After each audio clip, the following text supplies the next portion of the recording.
Assalamualaikum warahmatullahi wabarakatuh. Alhamdulillahi rabbil alamin.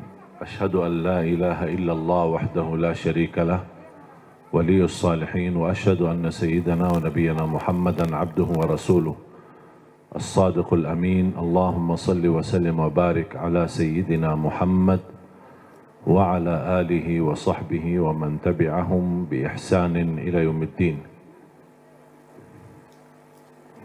Subhanaka la ilma lana illa ma 'allamtana innaka antal alimul hakim.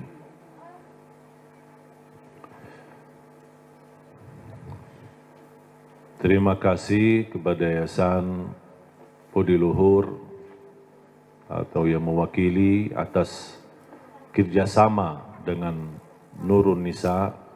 Semoga ini sinergi menjadi keberkahan dan membawa cahaya untuk masyarakat sekitarnya, khususnya di Cimahi.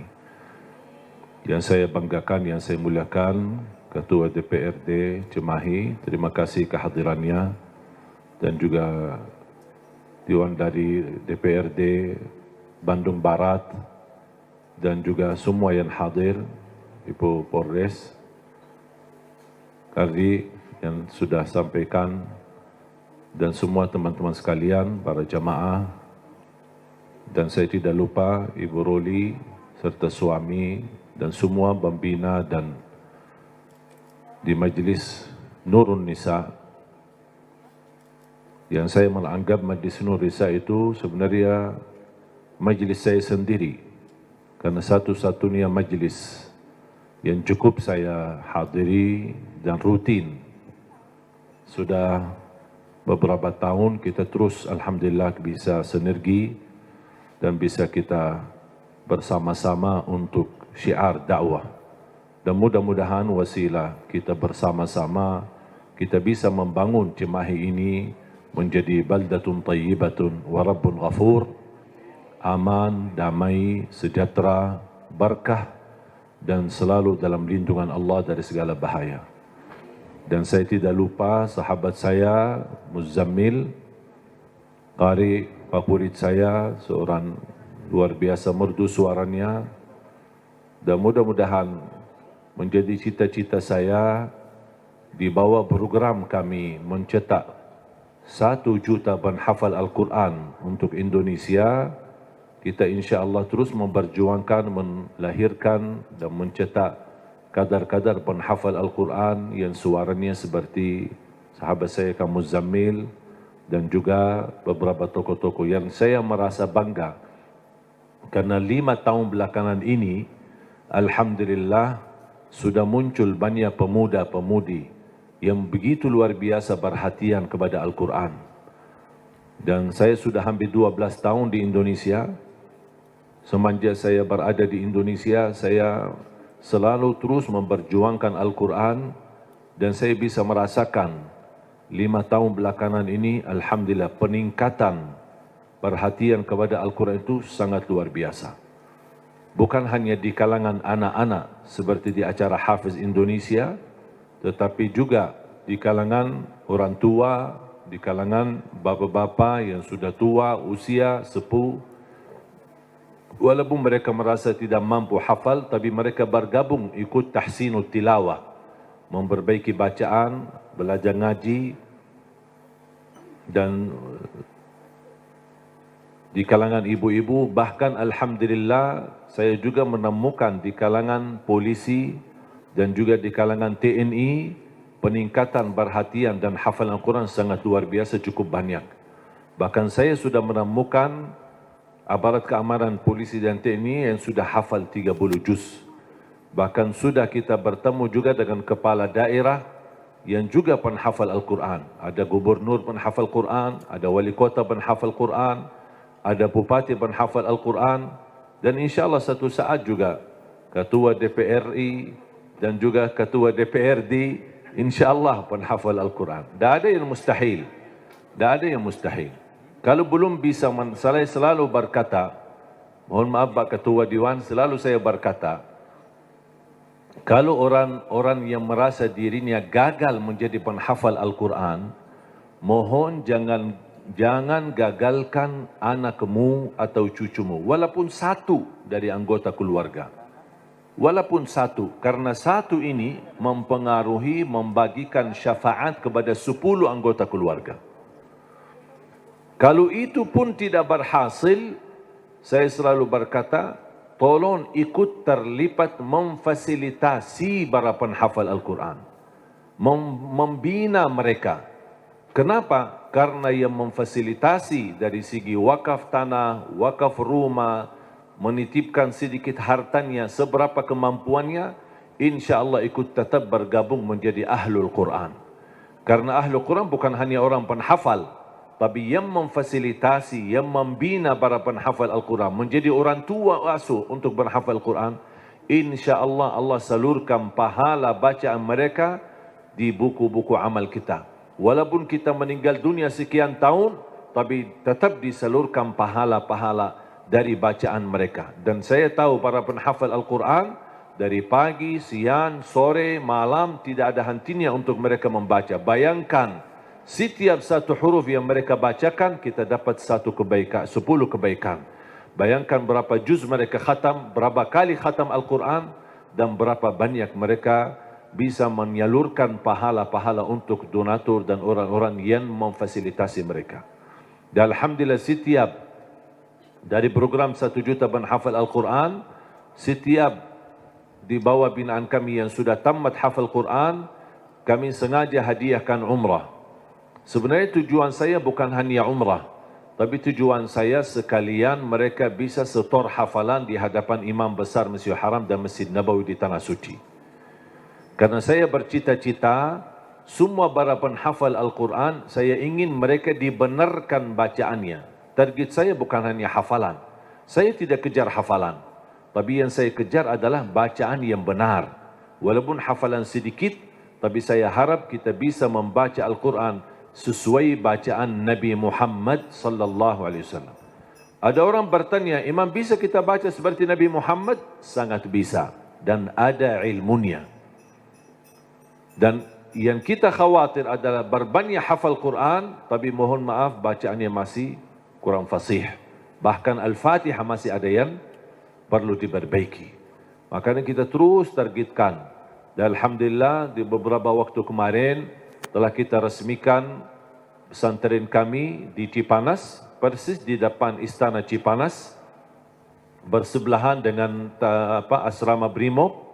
Dan kita terus, Alhamdulillah dengan sangat dibantu oleh Pak Kapolda Jawa Barat, Pak Rudi, dan juga waktu masih Kapolri Pak Tito, dan Alhamdulillah banyak memberikan kemudahan proses, karena tanah kita hampir bersentuhan dengan tanahnya Brimob.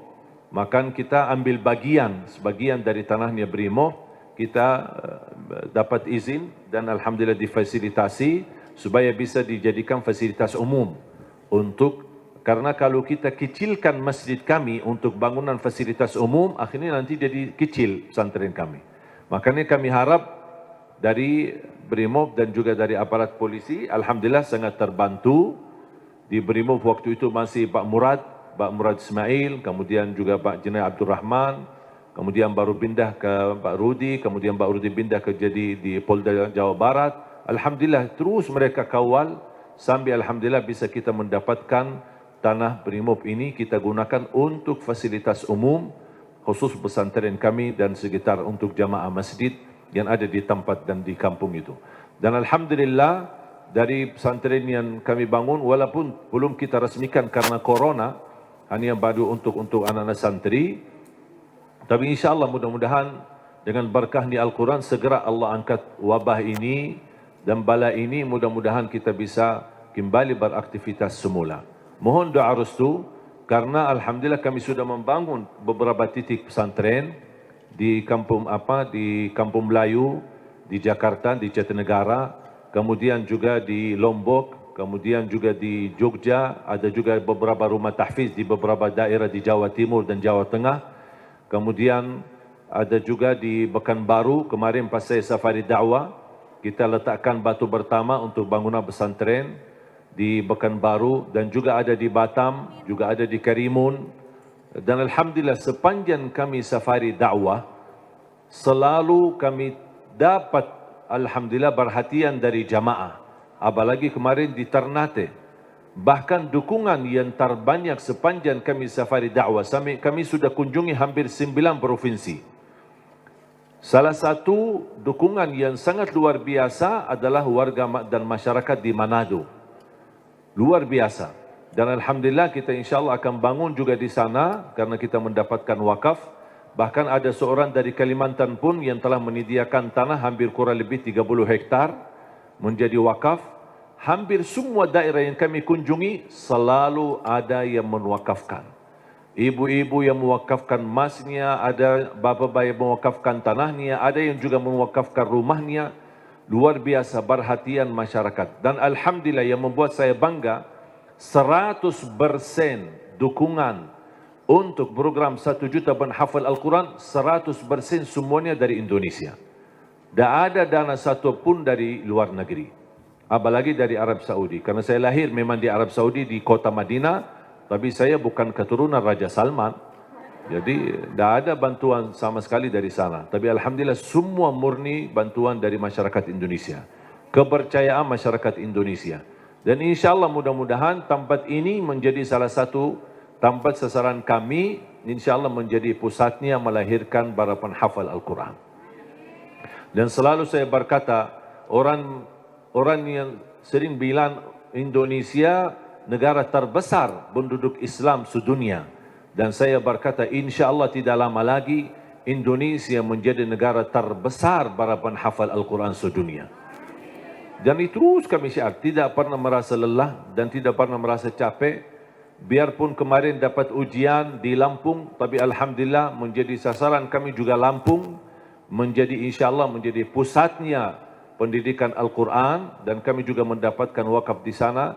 Dan mudah-mudahan apa yang kita bisa beri yang terbaik untuk Indonesia. Apalagi semenjak saya mendapatkan penghargaan dari Bapak Presiden, Bapak SBY waktu itu tahun 2011. Saya diberikan penghargaan oleh beliau menjadi warga negara Indonesia. Semenjak itu saya merasa terbeban dengan penerima penghargaan ini. Karena saya merasa ini harus saya menghormati penghargaan ini. Dan saya harus jaga nama baik Indonesia. Saya harus memperjuangkan Indonesia. Dan saya harus memberi yang terbaik untuk Indonesia. Kalau saya tidak bisa menjaga nama baik Indonesia dan tidak bisa berbuat yang terbaik untuk Indonesia, lebih baik dicabut warga negara Indonesia. Karena saya merasa ini amanah dan wajib kita sebagai rakyat Indonesia memperjuangkan yang terbaik dari segi masing-masing. Semuanya di posisi, di mana posisi Anda, tolong beri yang terbaik untuk Indonesia. Karena negeri Indonesia ini sangat berjasa bagi kita. Dan kita tidak akan mampu balas jasa Indonesia. Tapi kita berusaha memberi yang terbaik. Mudah-mudahan apa yang kita berjuangkan untuk Indonesia menjadi saksi baik di hadapan Allah SWT dan sebagai amal salih. Aparat polisi menjalani tugasnya sebagai amal salih. Ketua Dewan menjalani tugasnya sebagai amal salih. Semua anggota DPRD sebagai amal salih. Jadi tolong diniatkan. Apa yang kita jalankan, kita niatkan yang terbaik. Dan kita sambil kita menjalankan dengan niat yang terbaik, kita juga selalu memohon ampun dan istighfar. Karena pasti sebagai manusia, tidak ada kesempurnaan dalam apa yang kita kerjakan. Pasti ada kekurangan, ada kelemahan, ada kesalahan, dan ada yang sempurna. Tetapi kita selalu memohon ampun. Semoga para hadirin semuanya diampuni oleh Allah segala kesalahannya, segala dosanya, dan selalu dilindungi oleh Allah dari segala bahaya dan keburukan. Bapak Ibu jamaah sekalian dimuliakan Allah Subhanahu wa taala. Alhamdulillah wa syukrillah. Saya tidak bisa membayangkan 12 tahun sudah berlalu. Saya masih ingat pertama kali belum bisa sama sekali bahasa Indonesia tahun 2008. Cuma saya ingat satu kalimat, bagus. Jadi orang bicara sama saya, cuma saya jawab bagus. Sudah makan? Bagus. Mau kemana? Bagus. Jadi saya artikan semua bagus. Dan selalu saya berdoa, ya Allah tolong bantulah saya supaya bisa bahasa Indonesia yang bisa difahami. Kira-kira Bapak Ibu faham nggak sekarang? Berarti doa saya sudah kabul. Karena itu doa saya. Saya tidak pernah belajar sekolah Indonesia atau kursus bahasa Indonesia atau dari kamus. Nah, cuman hanya bergaul, duduk, dengar, sering saya dengar, alhamdulillah bisa hafal. Ketika ucapkannya mungkin belum begitu pas, orang-orang ketawain dulu, tidak apa-apa. Saya bilang diketawain, dia bodohin, tidak apa-apa. Yang penting saya bisa sampaikan yang bermanfaat. Alhamdulillah berjalan waktu sedikit demi sedikit bisa mendapatkan. Bahkan saya dapat kejutan. Saya menemukan saudara keluarga saya di Indonesia. Dulu ibu saya dan ayah tidak pernah cerita. Tapi saya ketika sudah berada di sini, baru saya menemukan saudara keluarga. Ternyata kakek saya dan ayah kakek saya, dua-duanya kelahiran Lombok. Bahkan ayah kakek saya dibunuh sama penjajah Belanda dan dia punya makam besar di Ampenan, di Lombok, dan dia mampu mempersatukan orang Sasak di Lombok untuk melawan penjajah Belanda. Makanya ketika saya bertemu Presiden Jokowi, saya sampaikan saya sebenarnya cucu pahlawan tapi belum terdaftar.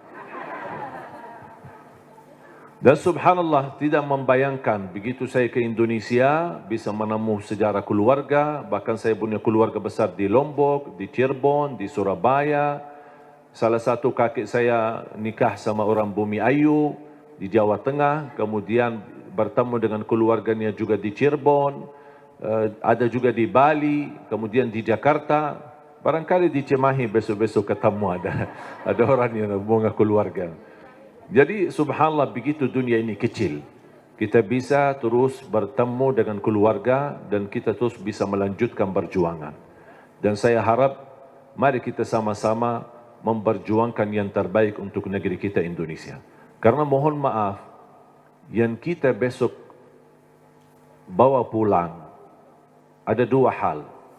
Ketika kita mati, yang kita bisa bawa hanya amal saleh. Yang kedua, ketika kita mati, yang tersisa di dalam dunia ini hanya nama baik kita. Tidak ada yang lain. Ketika tersebut nama kita, semua orang mau mendoakan. Semoga Allah ampuni, ya Allah. Luar biasa perjuangan orang itu.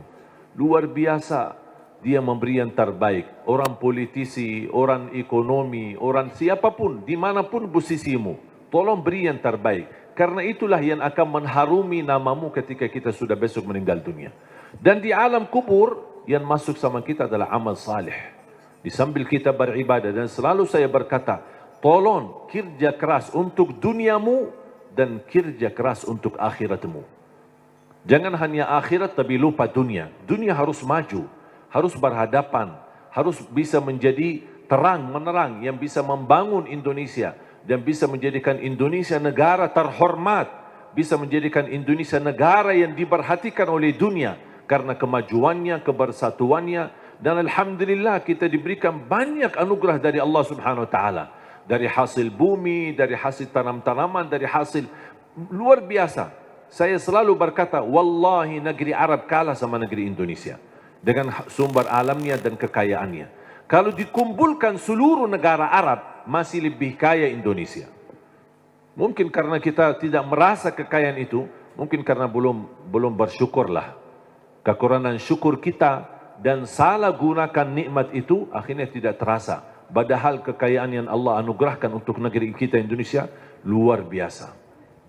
Dan mudah-mudahan kita bisa dan mampu Allah hantarkan kepada kita, insya Allah, seorang orang wakil rakyat di Dewan Pemerintahan, di Dewan DPR, MPR dan juga di DPRD. Mudah-mudahan semua orang-orang yang diberikan oleh Allah Subhanahu wa taala kemudahan dan kemuliaan yang mereka mampu menjalani tugasnya dan memberi yang terbaik, yang insyaallah balasannya terharum nama baik mereka dan nama keluarga mereka dan mendapatkan balasannya di hari kiamat di hadapan Allah Subhanahu wa taala. 3 poin yang saya ingin sampaikan. Yang pertama, tolong jangan lewat satu hari tidak membaca Al-Quran.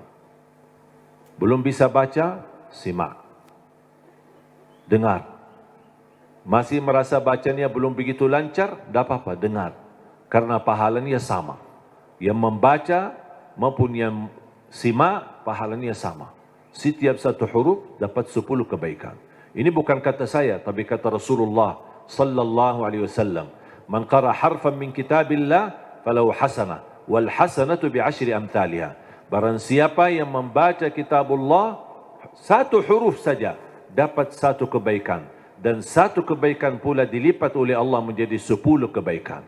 Alif lam mim bukan satu huruf, tapi alif satu huruf, lam satu huruf, mim satu huruf.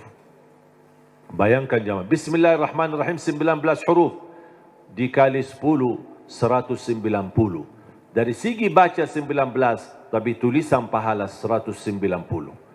Dan setahu saya tidak ada amalan yang bisa memberikan pahala berhuruf hanya Al-Quran. Injil, Taurat, Zabur, Suhuf Ibrahim wa Musa, hadis Qudsi, hadis Nabawi, tidak ada. Salat 10 kali lipat, tapi dari total salat. Tidak dihitung setiap rukuk, sujud, bacaan dalam salat, tidak. Dihitung total salat. 5 waktu dapat 50.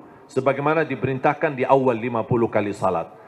Tapi Al-Quran satu-satunya ibadah yang nilai pahalanya berhuruf, bersatu huruf.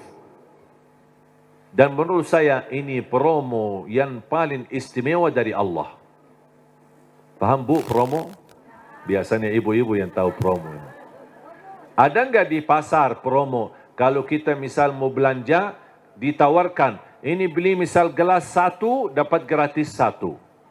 Beli 2 botol minyak goreng, dapat gratis 1. Ada kan? Atau beli misal 2 botol mie goreng, minyak goreng, dapat 1 dus, mie goreng lah misalnya. Ada kan? Itu kan namanya promo. Pernah enggak Bapak Ibu bertemu dengan promo, beli 1 botol minyak goreng, dapat 10 gratis. Ada enggak promo begitu? Pasti merugi kan? Allah Subhanahu wa taala tahu manusia suka promo, makanya Allah tawarkan promonya. 1 huruf dapat 10 kebaikan. Tapi sayang sekali yang berlaku promo manusia, tapi promo Allah belum laku. Karena banyak kita manfaatkan promo manusia, tapi tidak memanfaatkan promo dari Allah Subhanahu wa taala. Bahkan berita gembira, ada orang berkata, saya sebenarnya ingin baca, tapi bata-bata bacaan saya. Saya takut salah, nanti malah dosa. Mendingan tidak usah baca. Itu alasannya karena berbata-bata. Ada berita gembira dari Rasulullah SAW. Rasulullah bersabda, "Walladhi yaqra'ul Qur'ana wa yatata'ta'u fihi wa huwa 'alaihi syaq lahu ajran." Barang siapa yang membaca Al-Quran, kemudian dia berbata-bata. Terima kasih ya Rasulullah. 1400 tahun yang lalu, nampaknya Rasulullah umatnya bakal banyak berbata-bata. Makanya sudah diberi solusi dari kemarin. 1400 tahun yang lalu.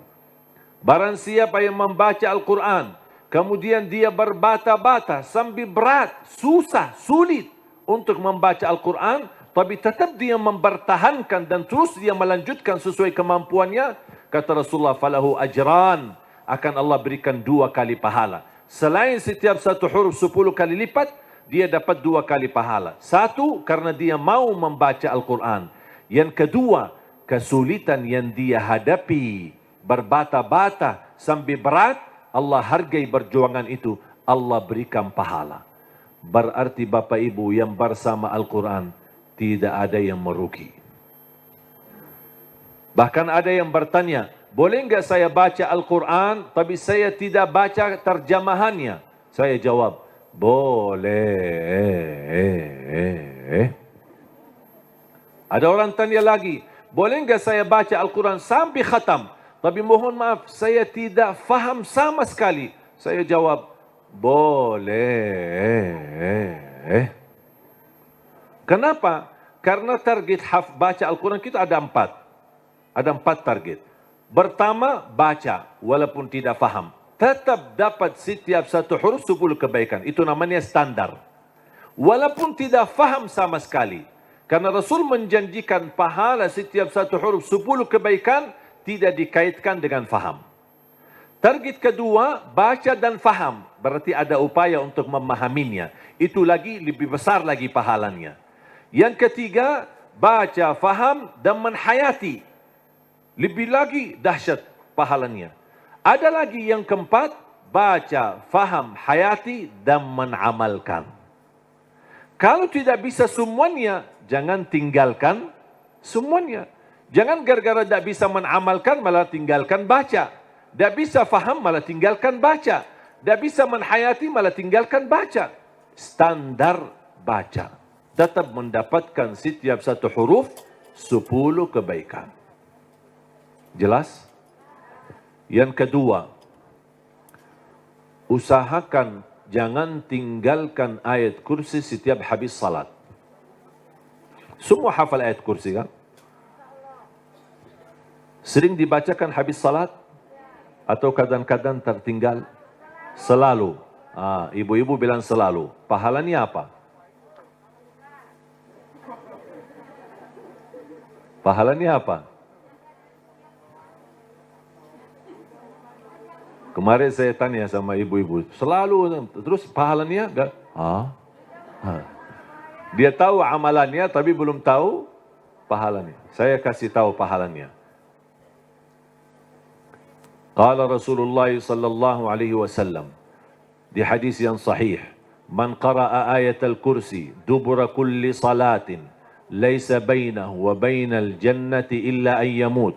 Barang siapa yang membaca ayat kursi setiap habis salat, dijamin masuk surga, tidak ada sesuatu yang mampu menghalanginya. Allahu Akbar. Tak ada sesuatu yang mampu menghalanginya, jaminan masuk surga. Cuma baca satu. Saya ketika baca hadis yang sahih ini, saya berfikir, ya Allah, ini satu ayat aja jaminan masuk surga. Gimana 30 juz Al-Quran? Ini baru satu ayat. Gimana kalau orang rutin baca sampai khatam Al-Quran? Selain ayat kursi setiap habis salat, tolong usahakan tutupi harimu dengan baca surat Al-Mulk. Habis beraktivitas, sudah selesai kegiatan, sudah siap-siap mau tidur, tolong sempatkan. Suratul Mulk, kalau bisa sebelumnya boleh witir. Ada orang tanya, boleh enggak saya salat malam sebelum tidur? Saya jawab, boleh. Karena salat malam tidak harus tidur dulu. Banyak orang yang salah faham masalah itu. Ini kembali kemampuan. Cuba kalau kita memaksakan setiap orang mau tahajud atau mau salat malam harus tidur dulu.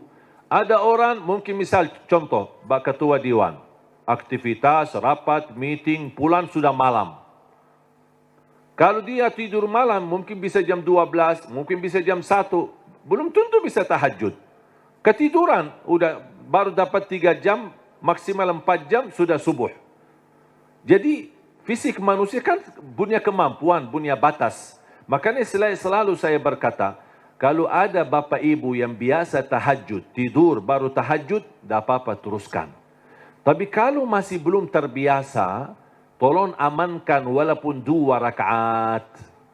Amankan walaupun 2 rakaat. Niat salat malam, niat salat hajat. Lihat sunnah taubat. Silahkan, apapun niatnya, boleh. Habis salat 2 rakaat, tambah 1 rakaat witir boleh, atau 3 rakaat. Sekali salam witir, atau bisa 2 rakaat salam baru 1 rakaat. Terserah, mau 3 sekaligus, 1 kali tahiyat, atau bisa dipisahkan 2 baru 1. Baru habis itu tidur. Kenapa? Seandainya belum sempat bangun dan ketiduran sampai subuh, sudah tertulis namamu ahli tahajud. Sudah tunaikan salat, apalagi witir. Minimal, saya selalu tekankan, minimal jaga witir. Dan mohon maaf, ini bukan wasiat saya, tapi Rasulullah. Tidak ada yang dari saya. Dari saku saya tidak ada.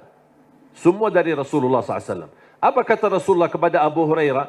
Abu Hurairah berkata, Rasulullah menwasiat, awsani khalili wa an utira qabla an anam. Rasulullah mewasiatkan aku jaga witir sebelum tidur, kata Rasulullah kepada Abu Hurairah. Bahkan Umar bin Khattab ketika ditanya, kenapa suka witir sebelum tidur? Kata beliau, saya takut tidur dan meninggal dunia dalam keadaan tidur belum witir. Makanya amankan witirmu. Inna Allaha witir, yuhibbul witir, fa'autiru. Allah maha witir, Allah cinta witir. Jagalah witir. Dan salah satu sunnah yang Rasul tidak pernah tinggalkan adalah sunnah witir. Tak pernah tinggalkan, sehat, sakit, musafir, dimanapun berada. Selalu jaga witir. Dan sunnah yang kedua, sunnah subuh. Sesudah azan, sebelum salat wajib, ada sunnahnya. Bahkan di menurut mazhab Abi Hanifah, sunnah subuh itu dianggap wajib. Selain Abu Hanifah dianggap sunnah. Memang dia sunnah, tetapi hampir sunnah, tapi martabatnya seperti martabat wajib. Karena sunnah subuh, pahalanya lebih besar daripada dunia dan seisinya. Saya berkata, subhanallah, ini baru pahala sunnahnya. Kira-kira gimana yang wajibnya salat subuh? Habis sudah laksanakan witir, mau tidur, tolong bacakan suratul mulk. Belum lancar bacaanmu, setelkan. Dari HP boleh, atau CD murattal, suratul mulk, atau dari YouTube. Sudah alhamdulillah puluhan bahkan ratusan ribu murattal. Tinggal milih apa yang kita suka. Sambil kita di tempat tidur, berbaring, kita bisa dengar suratul mulk. Kenapa disuruh baca suratul mulk? Apalagi di ujung aktivitas kita, seandainya malam itu meninggal dunia, sudah dapat jaminan selamat dari siksa kubur. Suratul mulk, jaminan selamat dari siksa kubur. Yang terakhir, sedekah.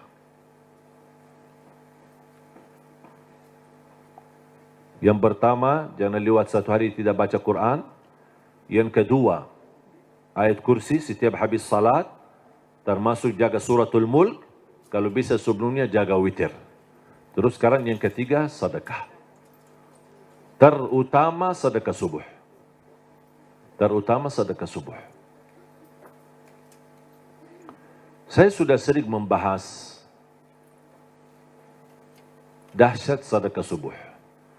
Saya yakin Bapak Ibu, semua para hadirin, saya yakin orang yang suka bersedekah. Tapi ada yang satu sering tertinggal.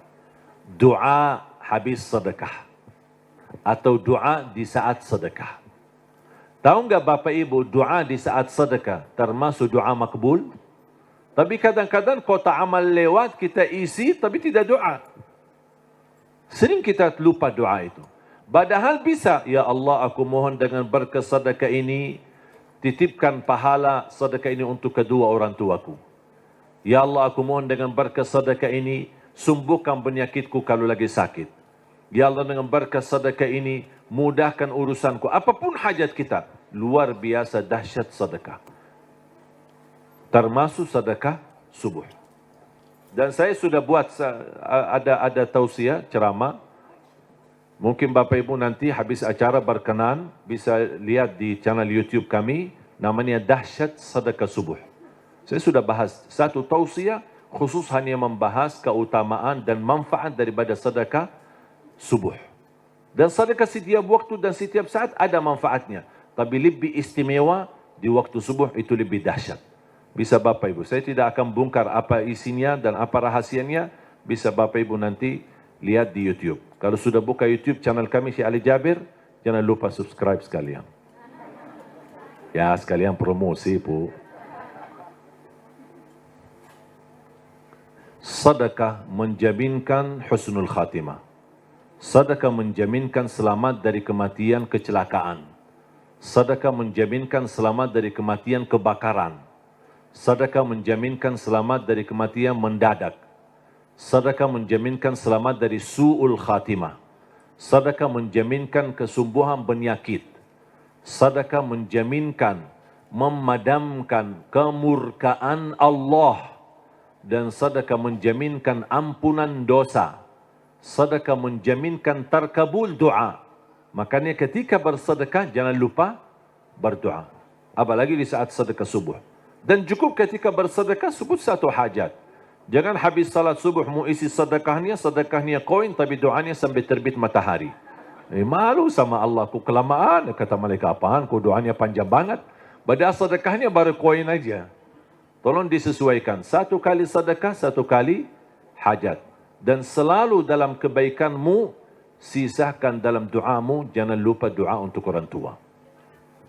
Saya sudah belajar, apapun yang saya amalkan, apapun amalannya, di ujung saya amalkan itu, saya selalu berdoa, ya Allah, aku mohon titipkan pahala amalan ini untuk kedua orang tuaku. Saya selesai tausiah, pas pulang, ya Allah, aku mohon titipkan pahala tausiah ini untuk kedua orang tuaku. Habis ngaji, ya Allah, aku mohon titipkan pahala ngaji saya untuk kedua orang tuaku. Habis salat, ya Allah, aku mohon titipkan pahala salatku untuk...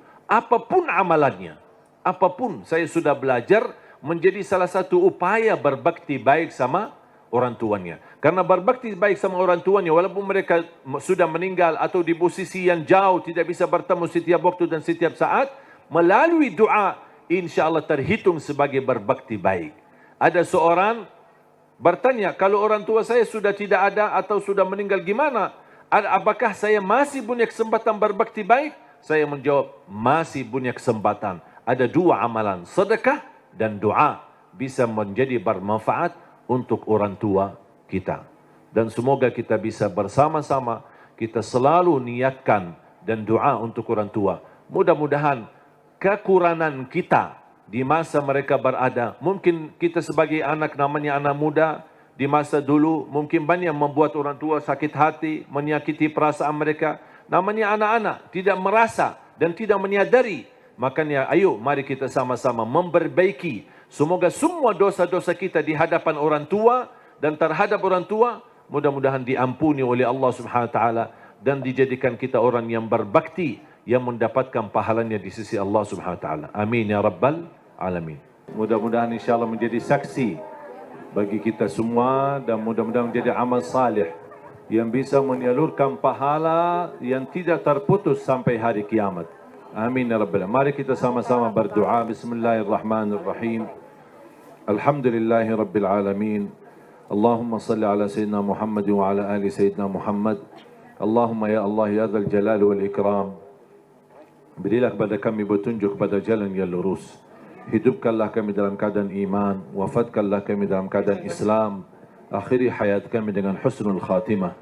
Jadikan kami semua serta keluarga kami ahlul Quran, pencinta Al-Quran, penghafal Al-Quran, yang mendapatkan syafaatnya Al-Quran. Ya Allah, lancarkan upaya dan ikhtiar Majlis Nurun Nisa ini bersama Yayasan Budi Luhur. Ya Allah, jadikan perjuangan mereka menjadi amal salih yang diterima di sisimu. Dan jadikan tempat ini menjadi tempat pusatnya cahaya yang menyebarkan rahmat lil alamin, yang membawa keberkahan, yang menjadi pusat pendidikan agama, yang bisa memfasilitasi akhlak yang mulia ya rabbal alamin. Allahumma ighfir lana wa liwalidina wa li jami'il muslimina wal mu'minat al-ahya'i minhum wal amwat. Allahumma ya Allah, atas izinmu kami bersama-sama bertemu di majlis ini, di dalam acara ini. Anugerahkan kepada kami kemuliaan, sama-sama bertemu kembali di dalam surgamu ya Allah bersama Nabi Muhammad sallallahu alaihi wasallam. Rabbana taqabbal minna innaka antas samiul alim wa tub alaina innaka antat tawwabur rahim. Rabbana atina fid dunya hasanah wa fil akhirati hasanah wa qina adzaban nar. Wa sallallahu ala sayyidina wa nabiyyina Muhammad wa ala alihi wa sahbihi wa baraka wa sallam. Walhamdulillah.